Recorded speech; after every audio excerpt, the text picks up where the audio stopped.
Sebastian Salazar. Stevie Nichol's going to join us in a little bit as we take a look around the Premier League in the top four chase. Julian Laurent will be by as well, discuss Barcelona's current manager and maybe their next manager. But we start this show with a shocking result out of Italy.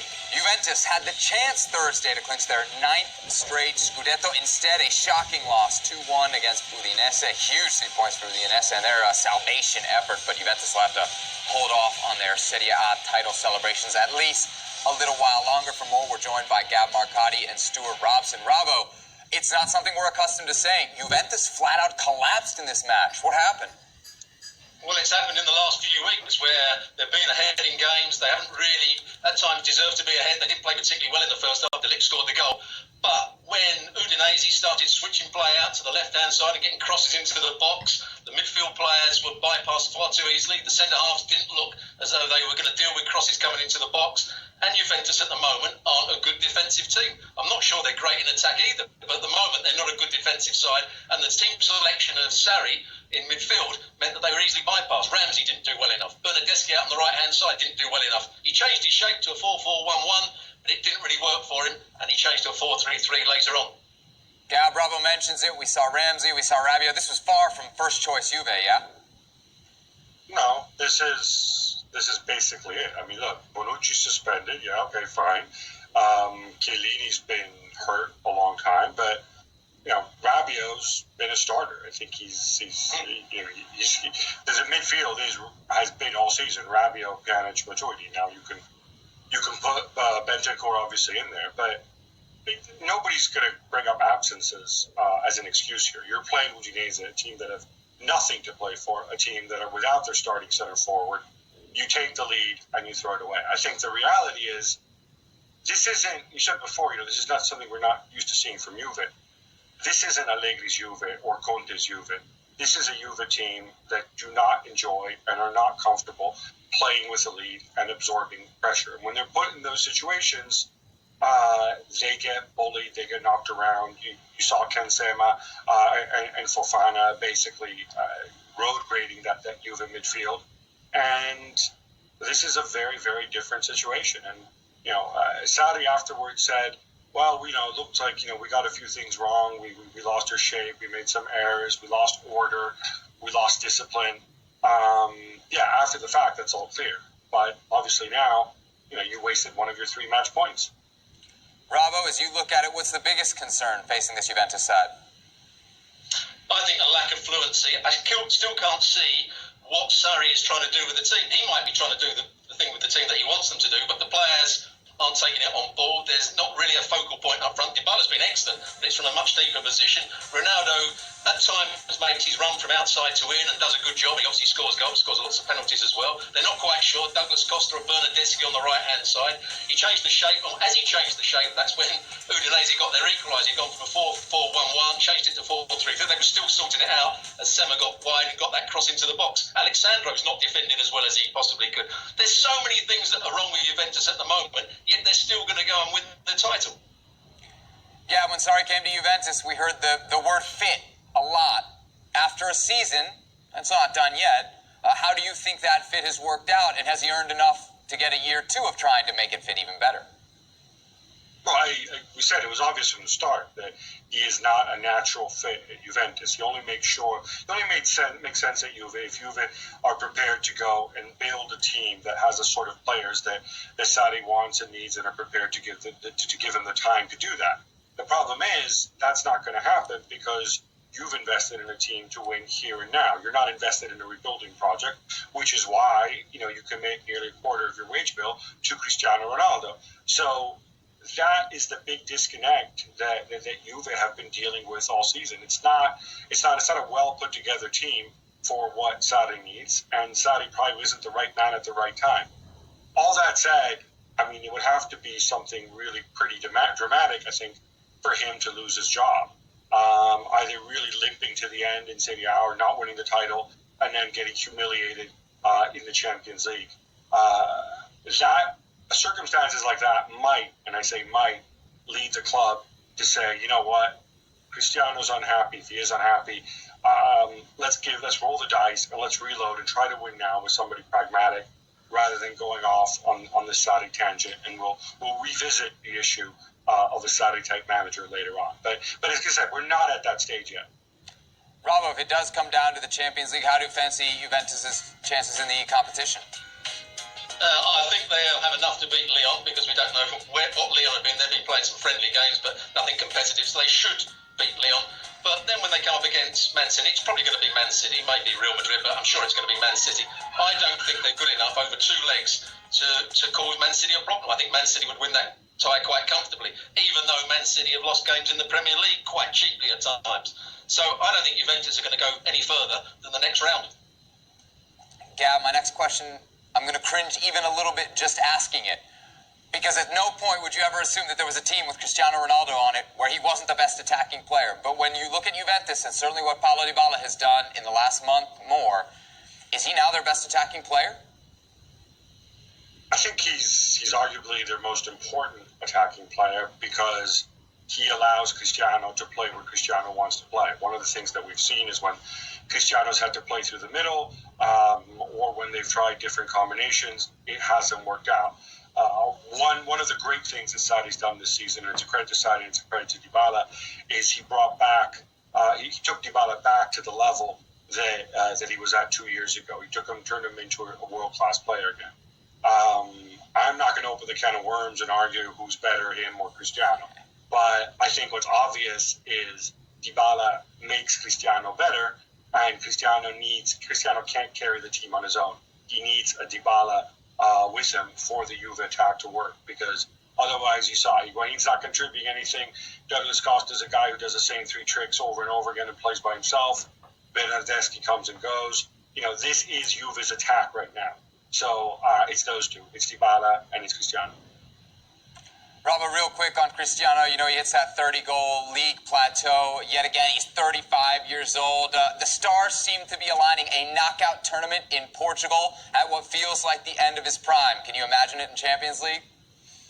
I could imagine it if Juventus would get through, but they're not going to get through. I don't think they're going to be good enough. And going back to Gab's point, yes, Dybala and Ronaldo work well together, but what they also need is a proper centre forward, because Ronaldo doesn't want to play there, Dybala doesn't want to play there, so it needs another player to go along with Ronaldo and Dybala. Higuain, we thought might be that player. He hasn't played well enough this season to guarantee himself a spot in the team or really be effective. So another strike is needed with those two in the side as well. Thanks, Enrabo. Thanks, Gab, as well. Plenty more coverage on Juventus, Cristiano Ronaldo, and everything else here on Espn Fc as we continue the build-up to the Champions League.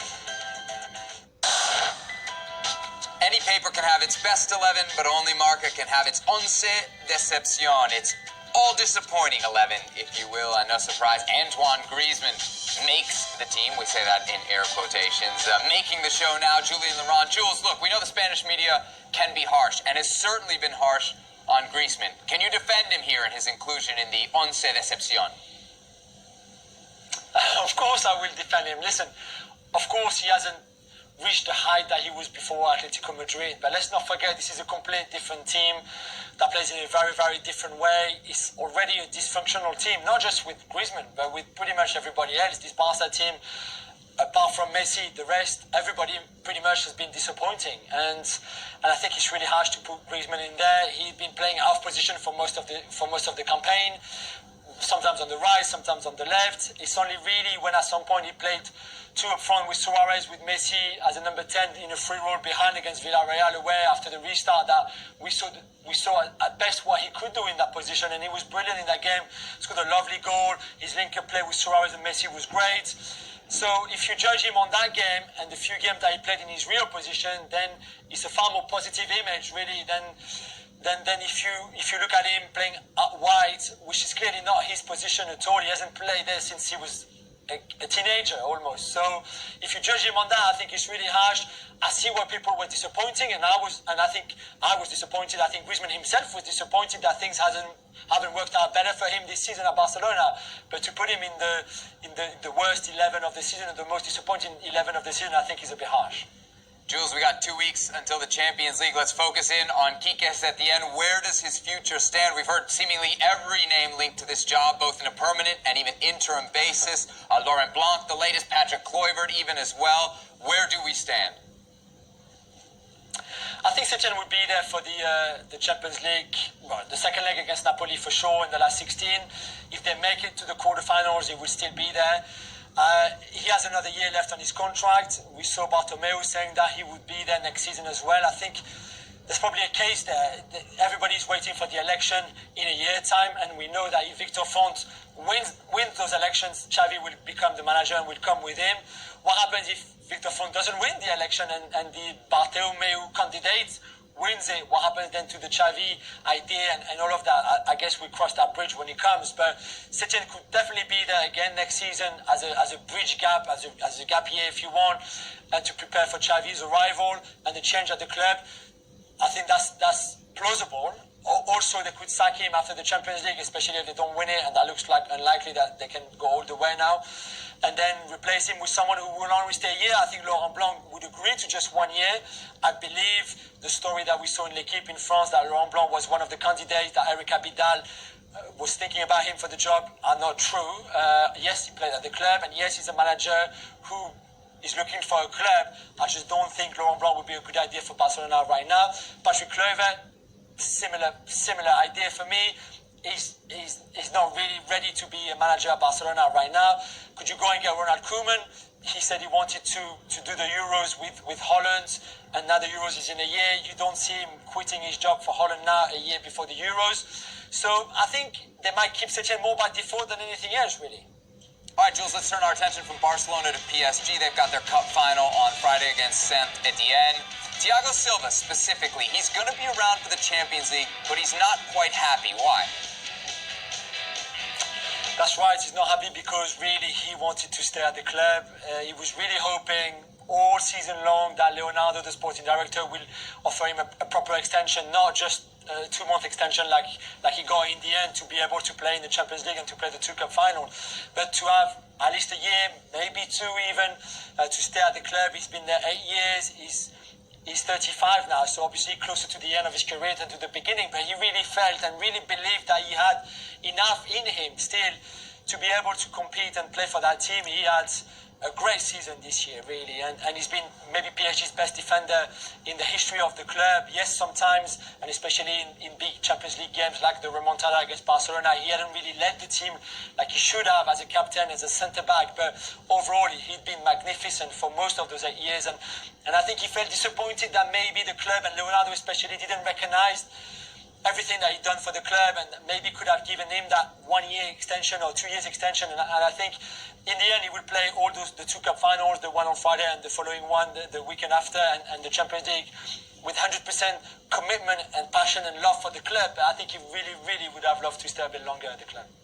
So Thiago Silva will be sticking around for Champions League. Edison Cavani won't, neither will Thomas Meunier heading to Dortmund. How big of an impact will those 2 departures be? It's interesting because they could have agreed to the 2-month extension like Silva did, but they decided not to. Cavani knew, I think, that he would not have started either the 2 Cup finals or the Champions League quarter-final against Atalanta, because Mauro Icardi, unless he gets injured, he's the number 1 striker. Meunier is a bit different because he probably would have started if he'd been fit those 3 games. He decided, obviously, to sign for Borussia Dortmund. He was on a free, no problem about that. I think PSG was still hoping that he would agree to the 2-month extension. He decided not to. Maybe he wanted to fully focus on Dortmund. Maybe the conditions that PSG put on the table in their offer didn't satisfy either Meunier or Dortmund. I think it's a shame because you could see him, especially going forward, being a better right back than Thilo Kehrer, for example, who should be the one starting the 2 Cup finals and the Champions League quarter-final game against Atalanta. So it's a bit of a loss for PSG, maybe more than Cavani. But again, we would never know. PSG could be great in those 3 games without them too either. So I just think that after everything they've given to PSG, they had that extension on the table and decided not to take it. Maybe they could have been a bit more grateful, I guess. Crazy Wednesday in the Premier League. Manchester United dropped points against West Ham. Somehow, though, they're in 3rd. Chelsea 5-3 losers against Liverpool, as Liverpool are handed the trophy at Anfield. That leaves Leicester out of the top 4 on goal differential. Chaos as 3 teams chase those final Champions League spots. For more, we're joined by Stevie Nichols. Stuart Robson is back. Robbo, I'll start with you. One of the big talking points on the show yesterday, the Paul Pogba handball incident. Don Hutchison was very clear. He said Pogba wasn't brave enough. He said he's got to let it just hit him in the face. The online reaction, though, was quite different. People online are a lot more forgiving of Pogba. They talk about the human instinct. Do you got any sympathy for Pogba? I've got sympathy with his arms going up. I think that was human instinct. I think they went up in front of his face to protect himself. The problem was that he wasn't concentrating. You've got to expect Declan Rice to shoot, and he miscues it. So he's not actually watching the ball. He wasn't concentrating, and that's why he had that natural instinct to lift his arms up in front of his face. If he'd been watching the ball right from the moment it left Declan Rice's boot, he could have put his face there, put his head there, and probably headed it away. So I understand why he put his hands up, but he should have been concentrating. Stevie, no one has ever questioned Paul Pogba's talent. They certainly have at points, especially with Manchester United, questioned his commitment. Was what we saw yesterday evidence of that, or is that going too far? No, I don't think that's a sign of commitment or no commitment. It's a sign of somebody who's not concentrated, as Robbo said. Listen, generally when you put a wall together, the person in the wall can do one of two things. One, they can head it, or two, they'll get out the road. That's why when you put a wall together, you don't put somebody in there who might get out the road. But what you don't expect is somebody standing in a position to block a shot that's actually not taking any interest in what's going on. That is strange to me. I don't understand that at all. And as I said, I don't think it's to do with his commitment. I think if you're dreaming in the middle of an important game like this, listen, they need to win this game in order to try and get in the Champions League. So concentration should not have been a problem. So that is a strange one for me. Robbo, Stevie points it out, this was a massive game. If you can't concentrate now as a manager, as a coach, how can you trust him moving forward? Can you? I think you can trust him. He's a World Cup winner. He's been an excellent player for many teams, and he's been an excellent player for Manchester United. He hasn't had a great season through injury. I think he's a player that can take Manchester United further. If you sell Paul Pogba, Manchester United would be a worse side. I think you can trust him in the main. I think this was a one-off incident in terms of his lack of concentration, and he wasn't actually in the wall. He was trying to mark somebody else, and the ball was skewed into his path, and that's why he wasn't concentrating. But he should have been concentrating. Premier League season then wraps up on Sunday, all 10 matches, but boy, the two big ones, United, Leicester, Chelsea, Wolves. Let's start with United, Leicester. Robbo, on this show, everyone is picking Manchester United, despite the fact they didn't look that good against West Ham. You agree? They didn't look very good against West Ham, but I was doing the Cup semi-final where they were absolutely hopeless. They didn't have any movement up front. When the centre-halves had time on the ball, there was no movement from the front three.